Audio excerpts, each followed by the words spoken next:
The notification popped up at 2:47 a.m., piercing through the darkness of our bedroom like a digital scream, when my husband's phone, charging on his nightstand, lit up with a message from a dating app I'd never seen before that read, "Can't wait to see you again tomorrow, sexy," making my heart stop, then hammer against my ribs as I stared at those 7 words that would shatter my entire world into pieces I'd never be able to put back together. I'm Emma, 38 years old, and until that moment, I thought I had the perfect marriage with Marcus, my college sweetheart turned successful financial advisor, living what I believed was a fairy tale for 12 years in our suburban house, with matching luxury SUVs and joint investment accounts worth $1.2 million, built on what I thought was unshakable trust between us.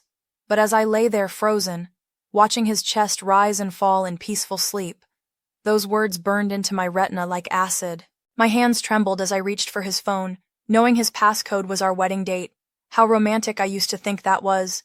And the dating app opened to reveal a profile that made my blood run cold, because it wasn't even his real photo, but I recognized the watch I'd given him for our 10th anniversary, visible in the mirror selfie of some gym bathroom, underneath the name, Mike, 35, investment banker, listed as single and looking for discreet fun.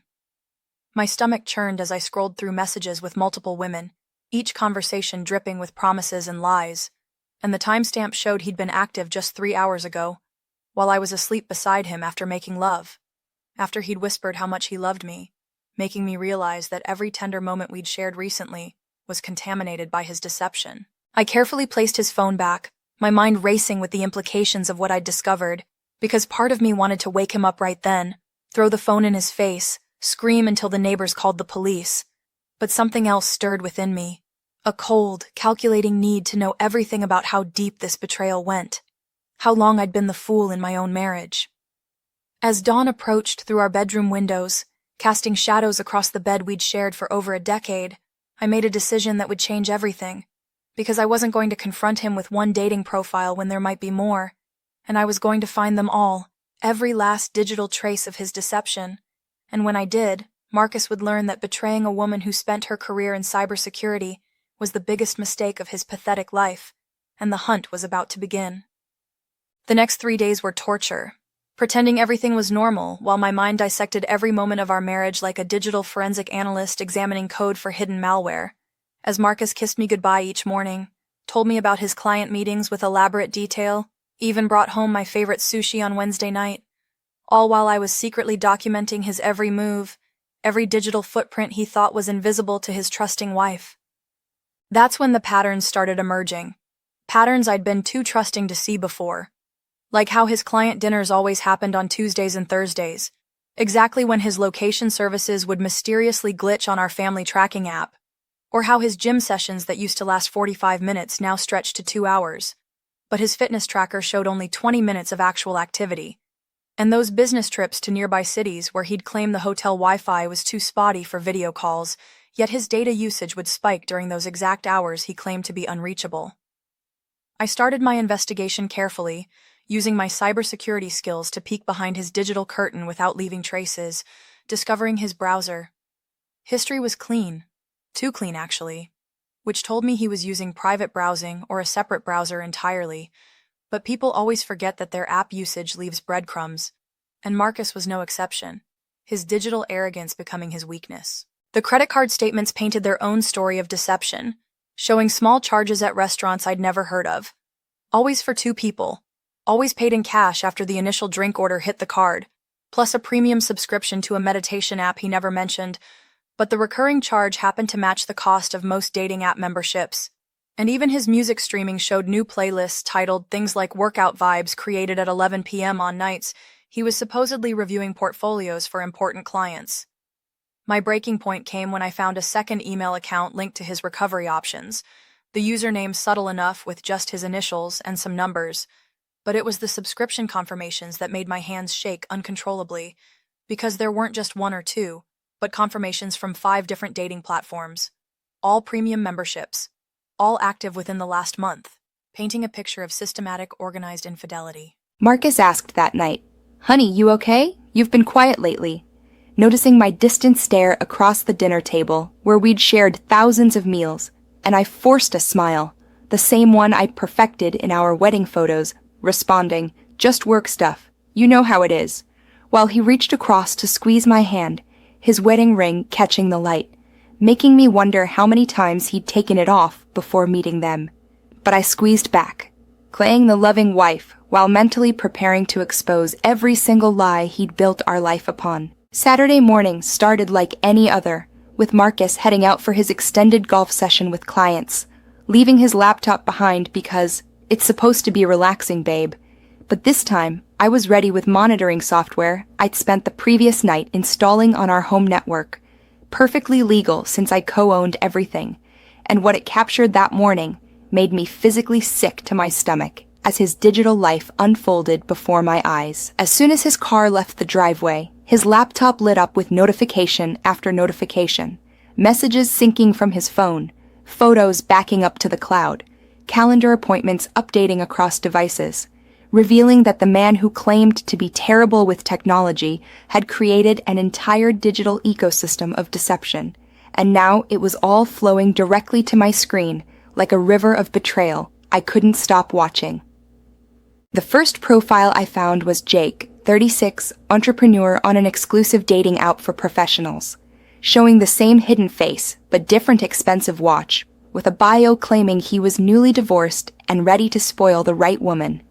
And the messages went back 8 months, dozens of women, intimate photos that made me physically ill, realizing that during those 8 months, we were planning our anniversary trip to Hawaii. While I was picking out lingerie to surprise him, while we were trying to get pregnant, he was living this entire other life. But that was just the beginning of the nightmare unfolding on my screen, as Michael, 34, surgeon, appeared on a sugar daddy site, complete with income verification using falsified documents that could end his career, while Marco, 37, tech CEO, dominated international dating apps, promising women green cards and lavish lifestyles, and Matt, 35, pilot, claimed to need companionship during layovers, explaining his sporadic availability. Each profile more elaborate than the last, each targeting different types of women, each showing active within the last 72 hours. The final blow came from a lifestyle app where Master M had been active for 3 years, 3 devastating years of him telling me he was too tired for intimacy, too stressed from work, suggesting maybe I should see a doctor about my unusually high libido. Meanwhile, scheduling secret meetings in hotel rooms I was unknowingly funding through our joint accounts, the hypocrisy making me shake with rage I'd never felt before. My hands shook as screenshot after screenshot saved to my encrypted drive, capturing conversations where he called me his ball and chain, where he laughed about how gullible I was, where he gave detailed advice to other men about maintaining multiple dating profiles without getting caught, and one message burned itself into my memory. The wife thinks I'm at a financial conference this weekend, but really flying to Miami with this smoke show I met. Marriage is just a tax benefit at this point, making me realize I wasn't a wife. I was a prop in his performance. The sound of his car in the driveway, 3 hours later, found me exactly where he'd left me, coffee in hand, scrolling through my phone like any other Saturday, and he walked in, sweaty and smiling, kissing my forehead before heading to shower, saying, "Great game today, honey. Shot 2 under par," while I snarled up at him, the same woman he'd married, though, internally, something fundamental had shattered and reformed into something harder, sharper, more dangerous. And "That's wonderful, sweetheart. I'm so proud of you," already knowing that his golf partner had posted on social media from his daughter's soccer game 2 hours ago. But he had no idea that while he was pretending to golf, I'd discovered all 5 of his digital personas and the 47 active conversations across them. The next 2 weeks became my masterclass in deception, ironically learning from the very man who'd perfected the art. As every morning I kissed Marcus goodbye with the same warmth, packed his lunch with little notes saying "love you," even initiated intimacy twice to maintain our normal pattern, all while building a digital arsenal that would destroy him more thoroughly than any physical weapon ever could. My first move was hiring a digital forensics specialist, paying the $3,500 retainer from my personal account under the guise of continuing education for work. And Catherine was a former FBI cybercrime investigator turned private consultant who whistled low when I showed her my initial findings, saying, "Honey, this is just the tip of the iceberg." And she was right about everything that would come next. Her professional tools uncovered deleted profiles going back 7 years, recycled photos across platforms, even a separate bank account he'd hidden using his middle name and mother's maiden name, showing $67,000 in deposits and withdrawals, all traced to cash advances from our joint credit cards that he'd reported as client entertainment expenses on our taxes, creating a paper trail of fraud that went beyond marital deception into criminal territory. While Catherine worked her digital magic, I played the perfect wife harder than ever, attending his company's charity gala where I charmed his boss and colleagues, posted loving couple photos on social media that Marcus proudly shared, making his bar drop completely as he even bragged to one of his dating matches, "Wife's been super cool lately, makes sneaking around easier when they're not suspicious," never realizing I was reading every word in real time. The evidence mounted into folders within folders, all backed up to 3 different cloud services under accounts he'd never find, containing screenshots of him using our anniversary hotel points for hookups, GPS data showing him at addresses that matched his dates' locations, even recovery of deleted photos from his phone's cloud backup that showed him in beds that were of ours, with women who weren't me.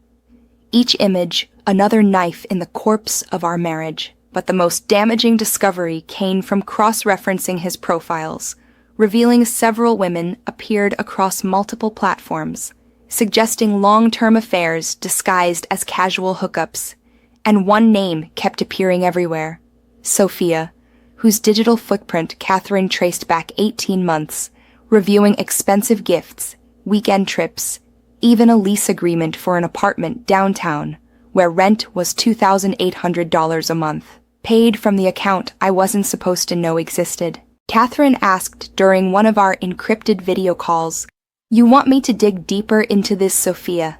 And I replied with a voice steady despite the rage burning in my chest. "Everything.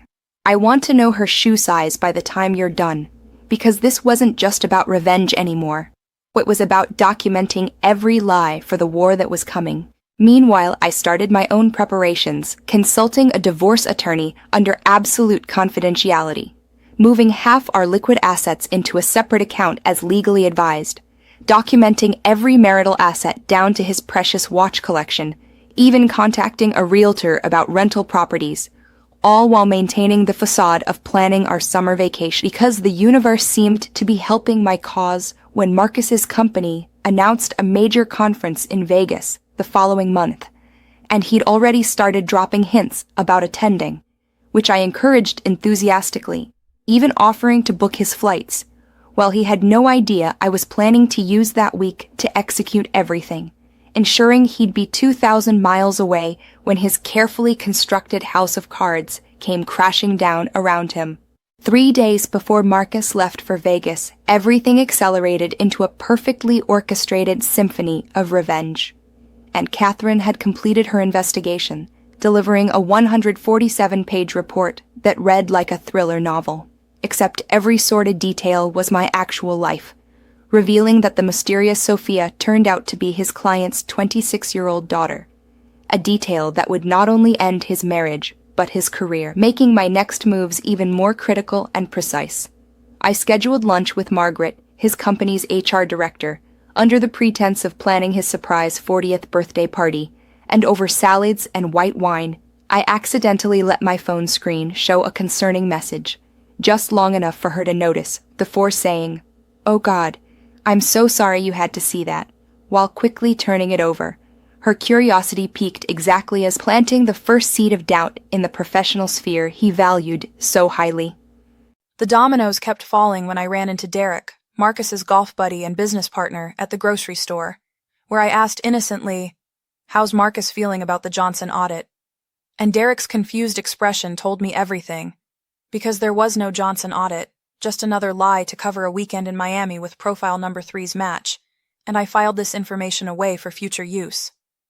My masterstroke came through social engineering his dating profiles, using the psychological insights from his messages to create the perfect catfish account on each platform, where Natalie was everything his profiles indicated he wanted: younger, adventurous, daddy issues, and conveniently planning to be in Vegas during the conference. And all 5 of his personas took the bait within hours, each planning secret rendezvous at the same hotel bar at staggered times, setting up a collision course he'd never see coming. The apartment downtown became my observation post after Catherine discovered the building's security cameras stored footage for 90 days, and a friendly conversation with the manager plus a $500 cash incentive got me copies of everything showing Marcus entering with Sophia, with other women, sometimes multiple times per week when he was supposedly at client dinners or working late, each timestamp corresponding perfectly with his lies to me. But I needed more than digital evidence, so I befriended Sophia's roommate through a carefully crafted encounter at her yoga studio, and within 2 sessions, she was spilling how worried she was about her friend dating, that married guy who keeps promising to leave his wife, while I recorded every conversation on my smartwatch, building a testimony archive that would be admissible in court, each confession another nail in his professional coffin. The financial preparations intensified as I liquidated our joint investment account's accessible funds, exactly half as legally allowed, moving $400,000 into secured accounts, then canceled his authorized user status on my credit cards, though the notifications wouldn't hit until he was already in Vegas, and even arranged for our joint safe deposit box to be accessed, photographing everything before removing my grandmother's jewelry he'd always claimed was ours, reclaiming what was mine before the storm hit. My phone buzzed with his text. "Honey, finished packing for Vegas, flights at 6 a.m. Monday, will miss you." And I replied, "Miss you already, baby. Can't wait to hear all about the conference." While standing in the apartment he didn't know I knew about, staring at the bed where he'd been with God knows how many women, my wedding ring feeling like a shackle I was about to break. Catherine called as I was leaving. "Everything's ready on my end. You sure you want to do this?" And I looked at my wedding ring, thinking about the vows he'd broken 1,000 times over before responding. "Monday morning, 9 a.m. sharp, send everything." My voice steady with the cold certainty of justice about to be served. The countdown began as I realized that in 72 hours, while Marcus was playing businessman in Vegas, his entire world would detonate in a carefully controlled explosion that would leave me standing in the ashes. Finally free. Finally vindicated. Finally able to breathe without the weight of his lies crushing my chest. Monday morning arrived with the kind of crisp clarity that felt cosmically appropriate, as if the universe itself was ready for Marcus's reckoning, and at exactly 9 a.m., while he was sitting in his first conference session in Vegas, Catherine initiated the sequence we'd rehearsed, sending carefully curated evidence packages to multiple recipients simultaneously, creating a digital tsunami that would wash away every lie he'd built over the years. His boss received the full report showing company resources used for personal affairs, including the damning detail about Sophia being a client's daughter, a relationship that violated 17 different sections of the company's ethics policy, complete with screenshots where Marcus bragged about insider trading tips he'd shared with her, each message time-stamped and verified, making legal action inevitable and immediate, while I sat at home watching his professional world crumble in real time. The partners at his firm got their own specialized package focusing on the financial fraud. The hidden accounts, the falsified expense reports totaling $67,000, the apartment lease paid with embezzled funds, even evidence of him selling client information to competitors, all meticulously documented with bank records that Catherine's forensic accounting had uncovered, showing a pattern of deception that went beyond marital infidelity into federal crime territory. Meanwhile, I was sitting in our living room with my laptop, watching his digital world implode in real time through the monitoring software, as notification after notification flooded his devices. "Your access has been revoked. Account suspended pending investigation. Please contact HR immediately." Each ping a small victory in my orchestrated destruction, while I sipped coffee from the mug he'd given me last Valentine's Day, savoring the irony. The social media component launched next, though not through public shaming, which would have been too crude, but through targeted messages to the 5 women currently waiting for him in Vegas, each receiving a package containing screenshots of his conversations with the others, his real identity, his marital status, and most devastatingly, the STD test I'd secretly gotten showing I'd contracted something that could only have come from him, making each woman realize they weren't special, just another victim in his web of lies. But the masterstroke came at 11:47 a.m. Vegas time when Natalie, my carefully crafted catfish persona, was supposed to meet Mike the investment banker at the hotel bar, and instead of me, Sophia walked in, having received her own special package that morning, including evidence of Marcus's other affairs, the financial crimes that implicated her father's company, and a gentle suggestion that cooperating with authorities might help minimize her own legal exposure. I watched through the hotel's app as Marcus's location showed him waiting at the bar for 20 minutes, then 30, then frantically moving between the lobby and restaurant as each of his scheduled dates failed to materialize, his phone exploding with notifications he couldn't understand because I'd remotely triggered a factory reset right as the HR termination email arrived, leaving him stranded in Vegas with frozen corporate cards and no way to access any of his accounts. The call from my attorney came at 2 p.m. He's been served with divorce papers at the conference. Your emergency restraining order is in effect. The house locks have been changed, and the moving company just finished loading his belongings into storage. And I felt nothing but cool satisfaction as years of planning crystallized into this perfect moment of justice. By 4 p.m., Marcus was calling from a borrowed phone, his voice cracking. "Emma, what's happening? There must be some mistake. I can explain everything." But I simply responded, "Check your email from your laptop when you get home." "Oh wait, you can't get home, can you?" Before hanging up and blocking the number, knowing he'd spend the flight back piecing together how thoroughly I'd dismantled his life. That evening, as I sat in my house that was now truly mine, I raised a glass of his expensive whiskey to Catherine on our video call, watching her smile as she reported, every dating profile deleted, every woman warned, every piece of evidence delivered to the authorities. And oh, Sophia's father just called his attorneys about recovering the embezzled funds. And we both knew that Marcus's landing in 3 hours would be the beginning of his real nightmare. Criminal charges, professional ruin, and the knowledge that his technically challenged wife had orchestrated it all. 6 months later, I stood in my new downtown apartment watching the city lights below, my phone buzzing with investment app notifications showing another 12% portfolio growth since the divorce. And I smiled at how different life looked now, rebuilt entirely on my own terms, without the weight of Marcus's deception. The criminal trial had been swift, with Marcus pleading guilty to embezzlement and fraud charges, receiving 18 months in prison plus full restitution, and I'd watched from the gallery as the man who called me gullible learned what real consequences meant, his designer suit replaced with orange jumpsuit reality. Catherine had transformed from investigator to trusted friend, introducing me to a network of women who'd survived similar digital betrayals, creating the support system I never knew I needed, while my cybersecurity firm exploded with new contracts from executives who'd heard about my expertise, even launching a consultation service for divorce attorneys. The unexpected surprise was James, Catherine's colleague who'd helped with technical aspects of the case, whose quiet intelligence and genuine kindness slowly evolved into something deeper, though we moved carefully with complete transparency and shared passwords from day one, building trust the right way. Sometimes I'd think about Marcus in his cell, realizing his biggest mistake wasn't the cheating or stealing, but underestimating me. Because in trying to make me small, he'd forged someone stronger and smarter than he'd ever imagined, and that brought more satisfaction than revenge ever could. I'd survived and transformed betrayal into the catalyst for becoming who I was meant to be, standing in my apartment that symbolized freedom earned through digital warfare, knowing that the girl who discovered that first notification at 2:47 a.m. had evolved into a woman who would never again need anyone else's validation to know her worth. Finally free, finally whole, finally home.